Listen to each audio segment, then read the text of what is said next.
नमस्कार,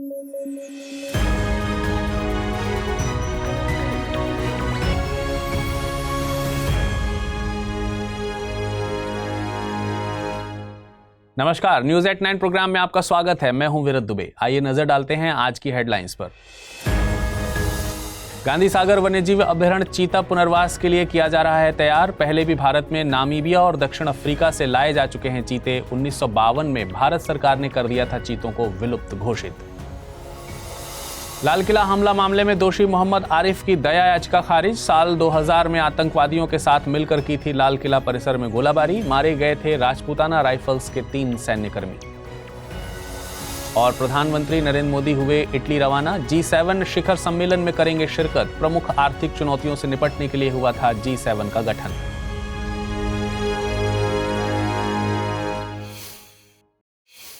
खबरों में आगे बढ़ेंगे, लेकिन उससे पहले आपको बता दें, इस बुलेटिन को पीडीएफ फॉर्मेट में पढ़ना चाहते हैं तो अमृत उपाध्याय 007 इस टेलीग्राम से जुड़कर डाउनलोड कर आसानी से पढ़ सकते हैं। अब आइए नजर डालते हैं खबरों पर विस्तार से। मध्य प्रदेश के गांधी सागर वन्यजीव अभयारण्य को चीता पुनर्वास परियोजना के लिए तैयार किया जा रहा है। इससे यह कुनो राष्ट्रीय उद्यान के बाद भारत का दूसरा चीता आवास बन जाएगा। इसके लिए केन्या और दक्षिण अफ्रीका की टीमों ने पहले गांधी सागर में स्थितियों का आकलन किया। इस नए आवास में चीतों के लिए शिकार की कमी ना हो, इसके लिए कान्हा, सतपुड़ा और संजय बाघ अभयारण्य से शिकार के जानवरों को गांधी सागर में स्थानांतरित किया गया है। दरअसल भारत में चीतों की वापसी के लिए महत्वाकांक्षी चीता पुनर्वास परियोजना शुरू की गई। इसके तहत सितंबर 2022 में मध्य प्रदेश के श्योपुर जिले में स्थित कुनो नेशनल उद्यान में 8 नामीबियाई चीते लाए गए। इन चीतों में 5 फीमेल और 3 मेल शामिल थे। इसके बाद फरवरी 2023 में दक्षिण अफ्रीका से 12 और चीते लाए गए थे। अब इन 20 वयस्क चीतों में से केवल 13 ही जीवित बचे हैं। अभी कुनो में 26 चीते हैं, जिनमें वहां पैदा हुए 13 शावक भी शामिल हैं। यदि हम भारत में चीतों का इतिहास देखें तो नवपाषाण काल से यहां इनकी मौजूदगी का पता चलता है, जिसका प्रमाण मध्य प्रदेश के मंदसौर में पाई गई एक गुफा पेंटिंग से मिलता है। इसका नाम संभवतः संस्कृत शब्द चित्रक से लिया गया है, जिसका अर्थ है धब्बेदार। ऐतिहासिक रूप से चीते भारत के विभिन्न क्षेत्रों में जैसे लखनऊ, जयपुर, मैसूर, काठियावाड़ में पाए गए हैं। 1947 में कोरिया रियासत के शासक रामानुज सिंहदेव द्वारा अंतिम 3 एशियाई चीतों का शिकार किया गया। इसके बाद से भारतीय प्राकृतिक क्षेत्र में चीतों को विलुप्त माना जाने लगा और भारत सरकार ने भी वर्ष 1952 में आधिकारिक तौर पर चीता को विलुप्त घोषित कर दिया। अब गांधी सागर वन्यजीव अभयारण्य के बारे में भी जान लेते हैं। यह मध्य प्रदेश के मंदसौर और नीमच जिलों के उत्तरी सीमा पर स्थित है। राजस्थान राज्य से सटा यह अभयारण्य 368.62 वर्ग किलोमीटर क्षेत्र में फैला हुआ है। इसके आसपास 2500 वर्ग किलोमीटर का अतिरिक्त क्षेत्र भी मौजूद है। यह अभयारण्य खिथियार गिरी शुष्क पर्णपाती वर्ण परिस्थितिकी क्षेत्र में स्थित है। इसे वर्ष 1974 में अधिसूचित किया गया था तथा 1984 में अभयारण्यों की सूची में शामिल किया गया। चंबल नदी अभयारण्य से होकर बहती है और इससे 2 भागों में विभाजित करती है। राष्ट्रपति द्रौपदी मुर्मू ने 24 साल पुराने लाल किला हमला मामले में दोषी लश्कर-ए-तैयबा के आतंकवादी मोहम्मद आरिफ की दया याचिका खारिज कर दी है।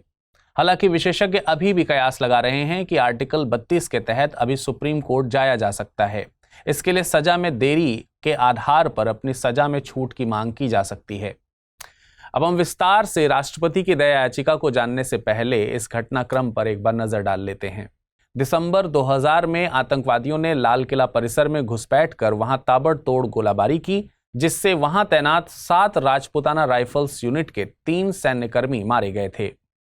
हमले के कुछ दिन बाद मोहम्मद आरिफ को गिरफ्तार कर लिया गया था। इसके बाद आरिफ को अन्य आतंकवादियों के साथ मिलकर हमले की साजिश रचने का दोषी पाया गया और ट्रायल कोर्ट ने अक्टूबर 2005 में उसे मौत की सजा सुनाई, जिसके बाद विभिन्न कोर्ट और सुप्रीम कोर्ट के बेंचों के सामने मामला पहुंचा, लेकिन उसकी सजा को बरकरार रखा गया। चलिए अब हम एग्जाम के लिहाज से महत्वपूर्ण टॉपिक को भी देख लें, जो इस न्यूज में हमने शुरुआत में हाईलाइट किया था, और वो है राष्ट्रपति की क्षमादान की शक्ति, जिसे दया याचिका भी कह दिया जाता है। भारतीय संविधान के अनुच्छेद 72 में इसकी चर्चा की गई है। इस आर्टिकल के तहत राष्ट्रपति को क्षमादान की शक्ति प्राप्त है। इस शक्ति के तहत राष्ट्रपति को अपराध के लिए दोषी ठहराए गए किसी भी व्यक्ति की सजा को माफ करने, राहत देने, छूट देने या निलंबित करने अथवा कम करने की शक्ति होगी। इन शक्तियों में पहली है पार्डन यानी कि क्षमादान। इस प्रकार के क्षमादान में दोषी की सजा माफ कर दी जाती है। दूसरी है कॉम्यूटेशन यानी लघुकरण, जहां सजा के प्रकार को बदलकर हल्के प्रकार का दंड दिया जाता है, जैसे मृत्युदंड को आजीवन कारावास में बदलना। तीसरा है रिमिशन यानी परिहार। इसमें दंड की मात्रा को कम कर दिया जाता है, जैसे 10 साल की सजा को 8 साल कर देना। गौरतलब है कि परिहार क्षमादान मृत्युदंड पर लागू नहीं होता। चौथा है रिस्पाइट यानी विराम। मानवीय परिस्थिति या विशेष परिस्थिति के आधार पर क्षमादान देना। और अंतिम है रिप्राइव यानी प्रविलंबन, सजा को लागू होने से रोक देना, विशेषकर मृत्युदंड को। क्षमादान की शक्ति का प्रयोग मंत्रिपरिषद द्वारा व्यवहार में गृह मंत्री की सलाह पर किया जाता है। अपराधी को राष्ट्रपति के सामने मौखिक सुनवाई का अधिकार नहीं होता, तथा यदि राष्ट्रपति किसी अपराधी को क्षमादान देता है तो वह अपने निर्णय का कारण बताने के लिए बाध्य नहीं होगा। इसके अलावा राष्ट्रपति की क्षमादान की शक्ति सामान्य परिस्थिति में न्यायिक पुनरावलोकन के दायरे में नहीं आती, लेकिन यदि राष्ट्रपति का निर्णय स्वेच्छाचारी, विवेक रहित, दुर्भावना अथवा भेदभावपूर्ण हो तो इसका न्यायिक पुनरावलोकन किया जा सकता है। हिंदी माध्यम से यूपीएससी की तैयारी करते हैं आप तो स्टडी IQ-IAS हिंदी के प्रीलिम्स टू इंटरव्यू बैच यानी P2I बैच के बारे में तो जानते होंगे। अगर नहीं जानते तो मैं बताता हूँ। देखिए, P2I बैच में मिलता है 1000 घंटों से ज्यादा की लाइव क्लासेस, पीटी और मेंस के लिए test series, crash course, daily current affairs और सीसेट क्लासेस, हर विद्यार्थी के लिए personal mentor, daily answer writing, PT pass करने पर निःशुल्क आवासीय कार्यक्रम ज्वाइन करने जैसे बहुत सारे फीचर्स। तो 10 जून से शुरू हुए बैच में 15 जून तक एडमिशन जारी है और अभी चल रहे स्पेशल ऑफर का लाभ उठाकर 25,999 रुपए में आप इस कोर्स को खरीद सकते हैं। हम सब ने न्यूज एट 9 के हालिया एपिसोड में नीट 2024 में हो रहे विवाद को विस्तार से समझा था। इसी घटनाक्रम में कुछ बड़ी अपडेट सामने आई है। अपडेट पर आने से पहले उन विवादों को एक बार फिर से आपके सामने रख देते हैं जो इस परीक्षा से जुड़े हैं। सबसे पहला विवाद इस बात को लेकर के था कि 67 छात्रों ने पूर्ण 720 अंक प्राप्त किए। दूसरा विवाद ये रहा कि कुछ विद्यार्थियों ने 718 से 719 अंक प्राप्त किए, जो कि नीट मार्किंग सिस्टम के अनुसार असंभव था। तीसरा विवाद नेशनल टेस्टिंग एजेंसी द्वारा जारी आंसर की से जुड़ा रहा। चौथा विवाद था परिणामों की शीघ्र घोषणा, अर्थात इसकी निर्धारित तिथि 14 जून थी, लेकिन 10 दिन पहले परिणाम प्रकाशित कर दिया गया। इसके अलावा एक अन्य विवाद ग्रेस मार्क्स को लेकर के भी रहा। हमने ये भी बताया था कि नेशनल टेस्टिंग एजेंसी ने एक पैनल का गठन किया है जो अपनी सिफारिशें देगा और उन्हीं सिफारिशों के आधार पर परिणाम संशोधित किए जा सकते हैं। अब हम आते हैं हालिया घटनाक्रम पर। नेशनल टेस्टिंग एजेंसी द्वारा गठित पैनल ने अपने सुझाव प्रस्तुत किए हैं। इन सुझावों के अनुसार 1563 विद्यार्थियों के स्कोर कार्ड रद्द कर देने और उन्हें वापस लेने की बात कही गई है। यह निर्णय ग्रेस मार्क्स के चलते लिया गया है। हालांकि नेशनल टेस्टिंग एजेंसी ने सर्वोच्च न्यायालय को बताया है कि प्रभावित 1563 विद्यार्थियों के लिए फिर से एग्जाम कराए जाएंगे और इसकी तारीख 23 जून निर्धारित की गई है। रिकंडक्टेड एग्जाम के परिणाम 30 जून से पहले घोषित कर दिए जाएंगे, जिससे 30 जुलाई से शुरू होने वाली काउंसलिंग प्रक्रिया प्रभावित ना हो। ये री एग्जाम सभी विद्यार्थियों के लिए नहीं है, बल्कि केवल प्रभावित 1563 विद्यार्थियों के लिए ही आयोजित की जाएंगी। इसके अलावा यदि ये विद्यार्थी दोबारा परीक्षा नहीं देना चाहते हैं तो उनके परिणाम उनके द्वारा प्राप्त वास्तविक अंकों के आधार पर घोषित किए जाएंगे, यानी ग्रेस मार्क्स हटाकर जारी किए जाएंगे। आसान भाषा में समझें तो प्रभावित विद्यार्थी रिकंडक्ट एग्जाम नहीं देंगे तो उनका परिणाम 5 मई की परीक्षा में उनके द्वारा प्राप्त किए गए वास्तविक अंकों के आधार पर घोषित किए जाएंगे और जो लोग फिर से परीक्षा में शामिल होंगे उनके पुराने अंक यानी 5 मई को प्रकाशित परीक्षा में प्राप्त अंकों को खारिज कर दिया जाएगा। अब हम यहाँ उस प्रोसेस को देख लेते हैं जिसके चलते छात्रों को ग्रेस मार्क्स दिए गए। इसे नॉर्मलाइजेशन प्रोसेस कहते हैं। इसका इस्तेमाल किसी विद्यार्थी के स्कोर को संशोधित करने के लिए किया जाता है ताकि वह विभिन्न परीक्षण सत्रों के स्कोर के साथ तुलनीय हो सके। यह प्रक्रिया तब जरूरी हो जाती है जब एक ही विषय की परीक्षा कई दिनों और सत्रों में अलग अलग प्रश्नों के साथ आयोजित की जाती है। सभी उम्मीदवारों के लिए समान अवसर बनाए रखने के लिए इस प्रक्रिया को अपनाया जाता है। हालांकि इसमें कई खामियां हैं और यह समान अवसर से कहीं दूर है। यही कारण है कि नॉर्मलाइजेशन प्रोसेस का विद्यार्थियों द्वारा हमेशा विरोध किया जाता रहा है। आज प्रधानमंत्री नरेंद्र मोदी G7 शिखर सम्मेलन में हिस्सा लेने के लिए इटली रवाना हो रहे हैं। तीसरे टर्म के लिए प्रधानमंत्री बनने के बाद यह उनकी पहली विदेश यात्रा है। इस वर्ष G7 शिखर सम्मेलन का आयोजन इटली के एप्यूलिया रीजन में 13 से 15 जून के बीच हो रहा है। इसमें दुनिया के दूसरे बड़े नेता भी शामिल हो रहे हैं। इसके साथ भारत और ग्लोब साउथ के अहम मुद्दों पर बातचीत करने का उन्हें अवसर मिलेगा। इस बार प्रधानमंत्री के शामिल होने के बाद G7 शिखर सम्मेलन में भारत की यह 11वीं भागीदारी है, जबकि प्रधानमंत्री नरेंद्र मोदी जी के शिखर सम्मेलन में लगातार 5वीं भागीदारी है। इस तरह G7 शिखर सम्मेलन में भारत की नियमित भागीदारी वैश्विक चुनौतियों से निपटने के लिए भारत की बढ़ती मान्यताओं को दिखाती है। इस शिखर सम्मेलन के प्रमुख फोकस क्षेत्रों में अफ्रीका, जलवायु परिवर्तन और विकास, मध्य पूर्व और यूक्रेन संघर्ष, भूमध्य सागर जैसे मुद्दे शामिल हैं। इसके अलावा तेजी से उभरता क्षेत्र आर्टिफिशियल इंटेलिजेंस भी इस सम्मेलन का एक प्रमुख विषय होगा। तो चलिए अब हम बात करते हैं G7 की। G7 की शुरुआत 1973 में फ्रांस के पेरिस में वित्त मंत्रियों और केंद्रीय बैंक के गवर्नरों की बैठक से हुई थी। यह बैठक उस समय की प्रमुख आर्थिक चुनौतियों जैसे तेल संकट, बढ़ती मुद्रास्फीति और ब्रिटेन वुड्स प्रणाली के पतन के जवाब में बुलाई गई थी। इसके तहत सोने के मुकाबले अमेरिकी डॉलर का मूल्य तय किया गया था। बदले में अन्य वैश्विक मुद्राओं ने अपना मूल्य डॉलर से जोड़ दिया, लेकिन समय के साथ डॉलर में तय दर के मुकाबले ज्यादा उछाल देखा गया। इसलिए विनिमय दरों के लिए एक नया तंत्र तैयार करना पड़ा और इसके लिए वैश्विक सहयोग की जरूरत आन पड़ी। इससे एक ऐसे मंच का विचार जन्मा जहां मुख्य आम चुनौतियों का समाधान करने के लिए आर्थिक नीतियों का समन्वय किया जा सके। इसी क्रम में आगे बढ़ते हुए पहला G7 शिखर सम्मेलन 1975 में फ्रांस के रैम्बोइलेट में आयोजित किया गया। इसमें फ्रांस, जर्मनी, यूनाइटेड किंगडम, संयुक्त राज्य अमेरिका, इटली और जापान के नेता एक साथ आए। इसके अगले वर्ष कनाडा भी इसमें शामिल हो गया। वर्ष 1977 से यूरोपीय आर्थिक समुदाय, जो अब यूरोपीय संघ है, के प्रतिनिधि भी इसमें भाग लेने लगे। वर्ष 1998 में रूस के शामिल होने से समूह का विस्तार हुआ और इसे G8 नाम दिया जाने लगा, लेकिन 2014 में क्रीमिया पर कब्जे के बाद इसकी सदस्यता निलंबित कर दी गई। G7 एक आर्थिक मंच से एक ऐसे मंच के रूप में विकसित हुआ जिसका उद्देश्य वैश्विक चुनौतियों की एक कड़ी को संशोधित करना है। हालांकि इसमें एक स्थायी प्रशासनिक संरचना का अभाव है। यह अपनी अध्यक्षता हर साल रोटेशन के आधार पर बदलता रहता है। चलिए अब बात कर लेते हैं आज के टर्म ऑफ द डे की। आज का टर्म ऑफ द डे है डेट फॉर नेचर स्वैप। कर्जे में डूबे विकासशील देश कर्जे का भुगतान करने के लिए विकसित देशों की वित्तीय संस्थाओं से मदद लेते हैं। इसमें सबसे बड़ी शर्त यह होती है कि प्राकृतिक संसाधनों के संरक्षण पर खर्च करने के लिए सहमत होना। यह बहुपक्षीय या द्विपक्षीय हो सकता है। इसे आसान भाषा में समझें तो किसी भी देश के कर्ज का एक हिस्सा विशिष्ट पर्यावरणीय परियोजनाओं में प्रतिबद्धताओं के बदले माफ या पुनर्गठित किया जाता है। इसका मकसद जलवायु परिवर्तन, जैव विविधता संरक्षण और पारिस्थितिकी तंत्र बहाली जैसी पर्यावरणीय चुनौतियों का समाधान करना है। डेट फॉर नेचर स्वैप की अवधारणा सर्वप्रथम 1984 में लैटिन अमेरिकी ऋण संकट के जवाब में थॉमस लवजॉय द्वारा प्रस्तुत की गई थी। नेचर के लिए पहला डेट स्वैप कंजर्वेशन इंटरनेशनल द्वारा आसान बनाया गया था। यह एक तृतीय पक्ष स्वैप था जिसे 1987 में अंतिम रूप दिया गया था।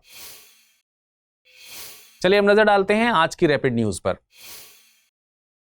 भारतीय सेना ने कारगिल युद्ध की 25वीं वर्षगांठ के मौके पर अखिल भारतीय मोटरसाइकिल अभियान शुरू किया है। इसे कारगिल युद्ध के नायकों के साहस और बलिदान को श्रद्धांजलि देने के मकसद से शुरू किया गया है। इसके तहत 8 मोटरसाइकिल सवारी वाली 3 टीमें देश के अलग अलग कोने, पूर्व में असम के दिंजन, पश्चिम में गुजरात के द्वारका और दक्षिण में तमिलनाडु के धनुषकोडी से इस सफर के लिए निकलेंगी। ये सवार अलग अलग इलाकों और कठिन रास्तों से गुजरेंगे जो सशस्त्र बलों की एकता और लचीलेपन का प्रतीक है। रास्ते में वे कारगिल युद्ध के नायकों से मिलेंगे, युद्ध स्मारकों पर श्रद्धांजलि अर्पित करेंगे, जागरूकता बढ़ाएंगे और युवाओं को भारतीय सेना में शामिल होने के लिए प्रोत्साहित करेंगे। आर्टिलरी रेजिमेंट की अगुवाई में शुरू इस यात्रा के जरिए लड़ाई में शामिल बहादुर सैनिकों के अहम योगदान को दिखाने के साथ साथ उनकी विरासत के प्रति सम्मान को भी दिखाया जाएगा। एमएसपी समेत किसानों की बाकी दिक्कतों के समाधान के लिए ओडिशा सरकार ने समृद्ध कृषक नीति योजना 2024 लाने का ऐलान किया है। इसका मकसद किसानों को सही दामों पर अपना धान खरीदने में मदद करना है। इस योजना के तहत ओडिशा सरकार 3100 रुपए प्रति क्विंटल की दर से धान खरीदेगी। साथ ही इसके तहत मंडी में पुरानी कटनी छटनी खरीद प्रक्रिया को भी कंप्यूटराइज्ड तौल उपकरणों से बदल दिया जाएगा। इसके अलावा स्मार्ट तराजू प्रक्रिया को आसान बनाया जाएगा और खरीद में गलतियों को कम करने पर भी फोकस किया जाएगा। डीबीटी मोड के तहत साइन अप करने वाले किसानों को खरीद के 48 घंटे के बाद सीधे उनके बैंक खाते में पैसे ट्रांसफर किए जाएंगे। वर्तमान में ओडिशा राष्ट्रीय पूल में चौथा सबसे बड़ा धान आपूर्तिकर्ता है। असम सरकार की कैबिनेट ने निजुत मोइना योजना को मंजूरी दी है। इसके तहत अगले 5 साल में 11वीं क्लास से पोस्ट ग्रेजुएट तक के सभी छात्राओं को मासिक वजीफा यानी स्टाइपेंड दिया जाएगा। इसका मकसद असम में बड़े पैमाने पर हो रहे बाल विवाह पर अंकुश लगाना है ताकि वे आर्थिक रूप से स्वतंत्र हो सकें। विवाहित महिला को इस योजना से बाहर रखा गया है, मगर ऐसी विवाहित महिलाएं जो पीजी कोर्स में एडमिशन ले चुकी हैं उन्हें योजना का फायदा मिलेगा। योजना के तहत कक्षा 11 और 12 के विद्यार्थियों को 1000 रुपए, ग्रेजुएशन करने वाले विद्यार्थियों को 1250 रुपए तथा पीजी करने वाले विद्यार्थियों को 2500 रुपए मासिक वजीफा मिलेगा। 2 महीने की गर्मी की छुट्टियां काटकर छात्राओं को बैंक खाते में 10 महीनों का बकाया पैसा जमा किया जाएगा। करीब 1500 करोड़ रुपए की इस परियोजना के तहत 5 साल में लगभग 10 लाख लड़कियों को इसका फायदा मिलने की उम्मीद है। संसदीय कार्य मंत्री किरेन रिजिजू ने 18वीं लोकसभा का पहला सेशन 24 जून से शुरू होने का ऐलान किया है, जो कि 3 जुलाई तक चलेगा, जबकि 264वीं राज्यसभा का सत्र 27 जून से प्रारंभ होगा। लोकसभा का पहला सेशन इसलिए खास होता है क्योंकि इसमें ही निर्वाचित सदस्य शपथ लेते हैं। इसके साथ ही सदन के अध्यक्ष का चुनाव भी कराया जाता है। राष्ट्रपति द्वारा राज्यसभा और लोकसभा की संयुक्त सभा को संबोधित किया जाता है और अगले 5 सालों के लिए नई सरकार के रोड मैप की रूपरेखा पेश की जाती है। मौजूदा राष्ट्रपति द्रौपदी मुर्मू वर्तमान में सेशन के संयुक्त बैठक को 27 जून को संबोधित करेंगी। कनाडा की संघीय सरकार ने पोस्ट ग्रेजुएट वर्क परमिट यानी पीजीडब्ल्यूपी प्रोग्राम में कुछ अहम बदलाव करने का फैसला किया है। इसके लिए उसने प्रांतों के साथ राय मशविरा भी करना शुरू कर दिया है। इस बदलाव का मकसद मूलतः पीजीडब्ल्यूपी के लाभ के दायरे को सीमित करना है। 2018 की तुलना में 2023 में पीजीडब्ल्यूपी में 214% की बढ़ोतरी हुई है। इसमें 40% के आसपास भारत से हैं। ऐसे में इस बदलाव से कनाडा में बड़ी संख्या में भारतीय विद्यार्थी प्रभावित हो सकते हैं। पीजीडब्ल्यूपी एक लोकप्रिय कनाडाई सरकारी प्रोग्राम है। इसके तहत कनाडा के नामित शिक्षण संस्थानों से प्रोग्राम पूरा करने वाले अंतर्राष्ट्रीय विद्यार्थी कनाडा में अपने संबंधित क्षेत्रों में काम कर सकते हैं और एक्सपीरियंस हासिल कर सकते हैं। इसकी अवधि 8 महीने से लेकर 3 साल तक होती है, जो विद्यार्थी के स्टडी प्रोग्राम की अवधि द्वारा तय की जाती है। चलिए अब नजर डाल लेते हैं आज के बुलेटिन पर बनने वाले प्रश्नों पर।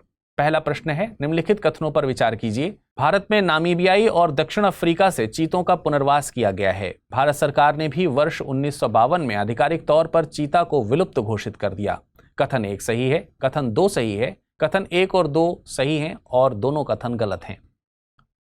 निजुत मोइना योजना किससे संबंधित है? बाल श्रम, बाल विवाह, बंधुआ मजदूरी या इनमें से कोई नहीं? चलिए एक बार नजर डालते हैं पिछले बुलेटिन में पूछे गए प्रश्नों पर और जान लेते हैं उनके क्या हैं सही उत्तर।